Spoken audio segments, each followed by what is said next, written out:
Hello friends, welcome to the new episode of my channel. আমি Prince. তো এই ভিডিওতে আমি রিপ্লাই দেবো অভ্র আনপ্লাগডের অভ্রতাকে।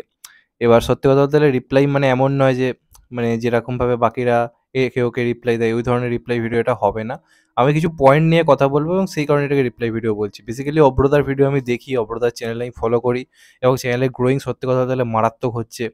আগে উনি অন্য মানে জিনিস নিয়ে ভিডিও করতেন, সেখান থেকে এখন মুভি রিভিউতে নিয়ে এসছেন এবং উনি রিভিউ ভালো করেন, অনেক ডিটেলস অনেক কিছু নিয়ে আলোচনা করেন। ওনার এডিটিং, থাম্বনেল মেকিং সত্যি কথা বলতে গেলে আমাদেরও কিছু শিখতে বাধ্য করে। তো সেইগুলো নিয়ে কোনো প্রবলেম নেই এবং ব্যক্তিগতভাবে ওনার সঙ্গে আমার আলাপ নেই। তো কোনো রকম কোনো ঝামেলা ঝঞ্ঝাট আমাদের মধ্যে রয়েছে তাও নয়। আমার একটা ভিডিও দেখে কিছু প্রশ্ন মাথায় এলো, যে কারণে আমি এই কথাগুলো বলছি। তো অভ্রদা রিসেন্টলি খাদান বলে যে দেবের সিনেমাটা আসছে সেটার পোস্টার আর কি রিয়াকশন দিয়েছেন। এবার সেখানে তিনি কিছু পয়েন্ট তুলে ধরেছে, সেগুলো নিয়ে কথা বলবো। এবার দেখুন, একজন রিভিউয়ার স্বাভাবিকভাবেই তার অনেস্টলি যেমনটা লাগছে তার সেটা বলার অধিকার রয়েছে। সেটা ভালো হোক বা খারাপ হোক, আমার একটা জিনিস ভালো লেগেছে মানেই অপরজনেরও সেটা ভালো লাগবে এমনটা নয়।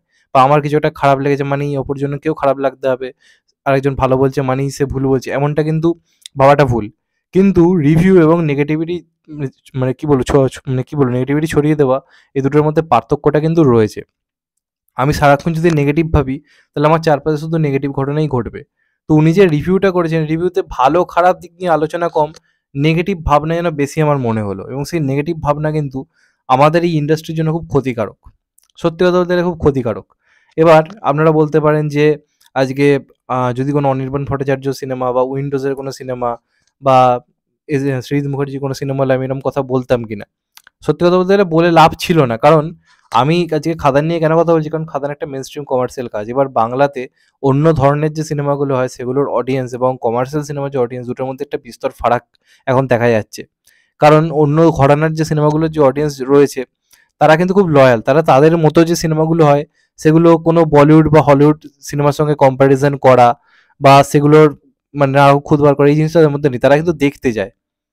হ্যাঁ, যেমন ধরুন ফ্যামিলি অডিয়েন্স, তারা কি রিভিউ দেখছে? রিভিউ দেখছে না, তারা দেখতে চাইছে। কিন্তু বাংলা কমার্শিয়াল সিনেমার ক্ষেত্রে বাংলার যে অডিয়েন্সটা প্রথম থেকেই কম্পিটিশন শুরু করে দেয় যে এইটা না এই সিনেমার থেকে নকল, ওইটা না এই এই হ্যান ত্যান, এরকম জিনিসপত্র ঘটে। তো যে কারণে কমার্শিয়াল অডিয়েন্স যারা বাংলাতে রয়েছে তার মধ্যে যদি কোনো রকম কোনো নেগেটিভ ভাইবস ঢোকে, সেটা কিন্তু সিনেমার বিজনেসে কিন্তু এফেক্ট ফেলে। দর্শককে হলমুখী করার ক্ষেত্রে একটা এফেক্ট কিন্তু তৈরি হয়। এটা বারবার দেখা গেছে, যেটা চেঙ্গিসের ক্ষেত্রে হয়েছিল। চেঙ্গিস ভালো বিজনেস করলেও কিছু কিছু নেগেটিভিটি এমন ছড়িয়ে পড়েছিল যে কারণে লোকের মনে একটা ভয় চলে আসে যে এই সিনেমাটা কি 200-250 টাকা টিকিট কেটে দেখবো। এই অডিয়েন্সে কিন্তু জওয়ান বা পাঠানের নেগেটিভিটিগুলো কিন্তু কোনো পাত্তা দেয় না। নেগেটিভিটি শোনার পরও দেখতে হয়, কিন্তু বাংলা সিনেমার ক্ষেত্রে কিন্তু তাদের খুঁতখুঁতনি একটা রয়েছে।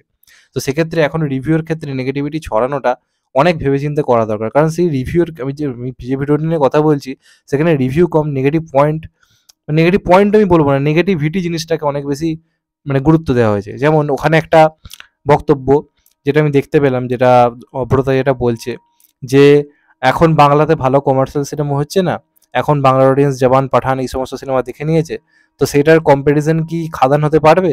কারণ একটা সময় বাংলাতে প্রচুর পরিমাণে রিমেক সিনেমা হয়েছে, প্রচুর পরিমাণে টুকলি করা সিনেমা হয়েছে, যে কারণে স্ক্রিপ্টের ওপর জোর দিতে হয়নি। কারণ স্ক্রিপ্টটা অরিজিনালি ছিল সাউথের, সেইগুলোর ওপরই নতুনত্ব কিছু ছিল না, আমরা আমাদের মতো করে বানাতাম।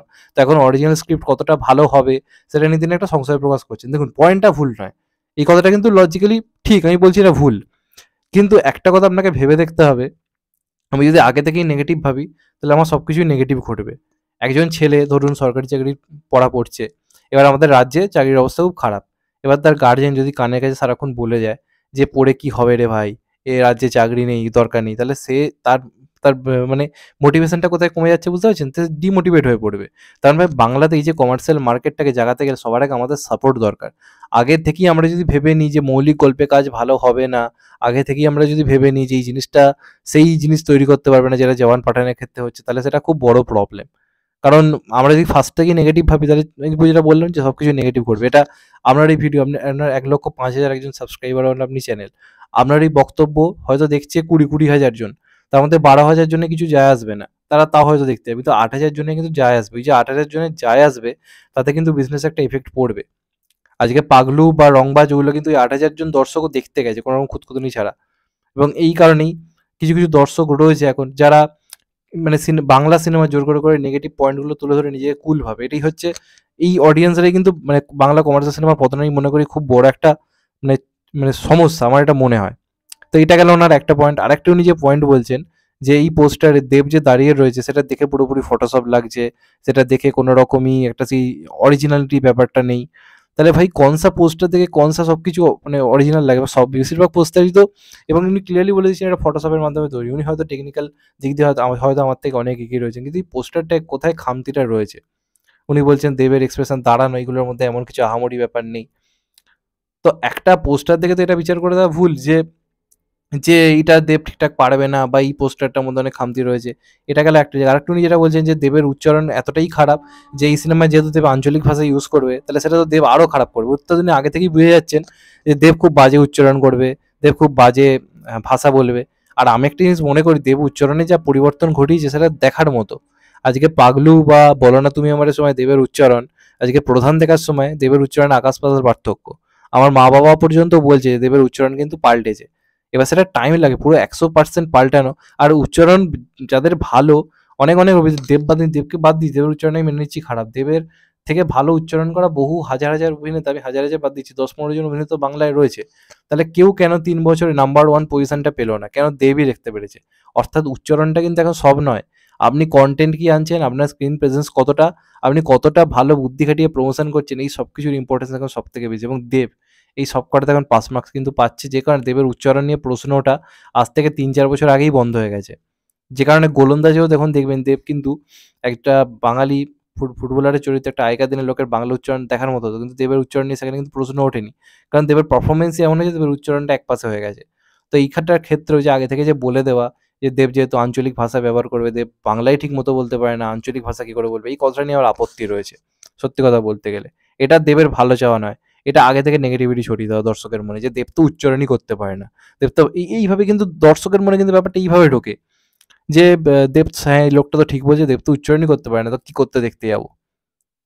তাহলে এই জিনিসগুলো আপনারা যদি দেখেন, এই যে কথা ওঠে বিভিন্ন যারা সালমান খান ফ্যান্স, দেখবেন একটা কথা শাহরুখ খানকে খুব বলে হাগলা। এটা হয়, এটা এই কথাটা খুব বলা হয়, শাহরুখ খানকে হাগলা বলা হয়। কিন্তু কোনো রিভিউয়ার বা কাউকে আপনি এটা নিয়ে দেখেছেন কোনো কথা বলতে? কারণ তারা জানে যদি এটা নিয়ে কথা ওঠে তাহলে আরও সমালোচনা বাড়বে, এর ফলে সিনেমাটার বিজনেসে কিন্তু ক্ষতি হবে। তো এইরকম জিনিসপত্রগুলো ঘটে, যে কারণে কিন্তু এফেক্ট কিন্তু পড়ে মানে সিনেমার ক্ষেত্রে। এবং উনি তুলনা করছেন জওয়ান পাঠানের ভিএফএক্স এর সঙ্গে, জওয়ান পাঠানের মেকিং কোয়ালিটির সঙ্গে। সেগুলোর বাজেট কত? 100 কোটি, 150 কোটি, 200 কোটি, 250 কোটি, 300 কোটি। বাংলা সিনেমার বাজেট কত? 1 কোটি, 1.5 কোটি, 2 কোটি, 2.5 কোটি, 3 কোটি, 3.5 কোটি। উনি সমালোচনা করছেন বাঘাযতীনের ভিএফএক্স সিনের। ভাই 1 কোটি বাজেটের কি তুমি দেখতে চাইছো? 1 কোটি বাজেটে তুমি আশা করবে 100 কোটি বাজেটের ট্রিপল আর এর মতো ভিএফএক্স? এটা আশা করাই তো ভুল। এই যে নেগেটিভিটি গুলো, এগুলো কিন্তু খুব বড় problem Bangla commercial cinema making এর ক্ষেত্রে। এবং এই কারণেই দেব এতদিন ধরে কমার্শিয়াল সিনেমা করতে ভয় পাচ্ছিল। কারণ এই ধরনের অডিয়েন্স, যেমন ধরুন অভ্রদা বা আরো যে অডিয়েন্স রয়েছে, এরা অডিয়েন্সের সঙ্গে তো বাংলায় খুব কম, মানে কম কিন্তু নয়। তারা সবসময় নেগেটিভ ভাবনাই বার করে। যে কারণে দেব এমন সিনেমা করে যেখানে কোনো নেগেটিভ পজিটিভ ভাবনার দরকারই নেই। একটা নির্দিষ্ট অডিয়েন্সের জন্য সিনেমা করো, তারা যাবে। দেব যে কারণে ঝুঁকি নিচ্ছিল না। কারণ জানে তো ঝুঁকি নিলে কিছু লোক রয়েছে যারা খুঁত বার করার জন্য বসে রয়েছে। তো রিভিউ এক জিনিস, নেগেটিভিটি ছড়ানোটা কিন্তু আরেক জিনিস। যে কারণে আমার মনে হলো এটা নিয়ে তিনি অনেক ভিডিও এর আগে করেছেন, আমি কোনোটাই কিন্তু রিপ্লাই দিইনি। এটা আমার মনে হলো যে এখানে কিছু কিছু পয়েন্ট তুলে ধরেছে যেটা এই সিনেমাটার ক্ষেত্রে বিজনেসে ইফেক্ট ফেলতে পারে। কারণ অনেক অডিয়েন্স রয়েছে এরা এখন রিভিউকে খুব গুরুত্ব দেয়। সেখানে দাঁড়িয়ে যদি আমি একটা এমন বক্তব্য রেখে দিই যেটা আসার আগেই একটা নেগেটিভিটি ট্রেন্ড মানে স্টার্ট হয়ে গেল, এবং বাংলা অডিয়েন্স কিন্তু ভালো নয়, সত্যি কথা বলছি বাংলার অডিয়েন্স ভালো নয়। আপনি জওয়ান পাঠান নেগেটিভিটির পরও আপনি দেখতে যাবেন। কিন্তু একটা খাদানে যদি 1% কিছু নেগেটিভ আসে, লোকে বলবে না থাক, এটা বাবা এটার জন্য বাবা টাকা খরচা করবো, মানে টাকা খরচা করবো না। এটার জন্য বাবা দরকার নেই টাকা খরচা করা। এরকম একটা মেন্টালিটি রয়েছে। তো যে কারণে আমার মনে হয় যে একটু বুঝে শুনে ভিডিও করা উচিত। রিভিউ খারাপ ভালো আপনি বলতেই পারেন, কিন্তু একদম নেগেটিভিটি করে দেওয়া, দর্শকের সামনে তুলে ধরা যে এই সিনেমাটার টেকনিক্যাল দিক ভালো হবে না, এই সিনেমাটার অভিনয় ভালো নাও হতে পারে, এই সিনেমাটার স্টোরি আহামরি কিছু হবে না, এটাকে রিভিউ বলে না, এটাকে নেগেটিভিটি ছড়ানো বলে। যেটা অনেক সময় বলিউডেও একজন করে, প্রতীক বোরাডে, সেই রকম ব্যাপারটা হয়ে যাচ্ছে। তো যে কারণে আমার মনে হলো এটা নিয়ে কথা বলা দরকার। এমনিতে ওনাকে আমি একজন মানে আমি নিজে ওনার একজন দর্শক, ওনার চ্যানেল আমি নিজে ফলো করি। কিন্তু আমার মনে হয় কারোর ভুল হঠাৎ করে চোখে পড়লে সেটা চোখে আঙুল দিয়ে দেখিয়ে দেওয়া উচিত। তো আমার এটা মনে হলো, যে কারণে বললাম। কারণ এইরকম নেগেটিভিটি আমরা যদি করি, যেমন আমি যেটা বললাম যে একজন সরকারি চাকরি পরীক্ষা দিচ্ছে, তার কানে কানে যদি আমরা বারবার বলি চাকরি নেই পড়ে কি হবে, তার পড়াশোনায় এফেক্ট পড়বে। তেমনভাবে কেউ যখন একজন মেকিং কমার্শিয়াল সিনেমা করছে, তার চারপাশে যদি এরকম ধরনের জিনিস ঘটতে থাকে, এটা ভালো হচ্ছে না, ওটা ভালো হচ্ছে না, এটা ভালো হচ্ছে না। তাহলে সে ওই বাজেটে একটা বিরাট বড় কাজ করার সাহসটা কোত্থেকে পাবে? আজকে আমরা ৫ কোটি বাজেটের একটা খাদানকে বা ৬ কোটি বাজেটের একটা খাদানকে যদি হিউজ পরিমাণে সাপোর্ট করি, যেটা সাউথের লোকেরা করে। সাউথে খারাপ সিনেমা হয় না? হয়। কিন্তু সেগুলো হিট হয়। তাই যদি ৬ কোটি বাজেটের খাদানকে আমরা হিউজ পরিমাণে সাপোর্ট করি সমস্ত নেগেটিভিটিকে মানে সরিয়ে দিয়ে, তাহলে আমাদের ইন্ডাস্ট্রি তো এককালে কিন্তু ৬ থেকে ৬০ কোটিরও কিন্তু সিনেমা হতে পারে। যে কারণে যে কারণে আমরা ছোট্ট উদাহরণ দিচ্ছি কন্নড় ইন্ডাস্ট্রির 'কান্তারা'। 'কান্তারা ১' এর বাজেট কত ছিল? ১০ থেকে ১২ কোটি। সেকেন্ড পার্টের বাজেট কোথায় গিয়ে দাঁড়িয়েছে? ৮০ থেকে ৯০ কোটিতে। 'কেজিএফ চ্যাপ্টার 1' এর বাজেট কত ছিল? 'কেজিএফ চ্যাপ্টার 2' এর বাজেট তার থেকে বেশি। কারণ অডিয়েন্স তাদের কম বাজেটের সিনেমার ক্ষেত্রে আগে গুণগত মান বা ভিএফএক্স কত কি এগুলো গুরুত্ব দেয়নি। স্টোরিটার উপর গুরুত্ব দিয়েছে। তাই কিন্তু সেকেন্ড পার্টের টাকাটা কিন্তু বেড়েছে। আজকে বাঘাযতীনের ভিএফএক্স নিয়ে আপনি যদি সারাক্ষণ খুঁতি বার করে যান, তাহলে ১ কোটির ভিএফএক্সটা কোনোদিন ১০ কোটির ভিএফএক্স এ গিয়ে কিন্তু পৌঁছবে না। এটা ভাবা দরকার। যাই হোক এটাই ছিল আমার বক্তব্য। তোমাদের এটা নিয়ে কি মনে হয় অবশ্যই কমেন্ট করে জানাও। আর চ্যানেলটা যদি নতুন হয়ে থাকে চ্যানেলটাকে সাবস্ক্রাইব করে দিও and get the bell icon. ভালো থেকো সবাই। টেক কেয়ার, নমস্কার। আবার দেখা হবে একমাত্র ভাই। টেক কেয়ার, সবাই ভালো থেকো, সুস্থ থেকো। নমস্কার। একমাত্র ভাই, সবাই ভালো থেকো।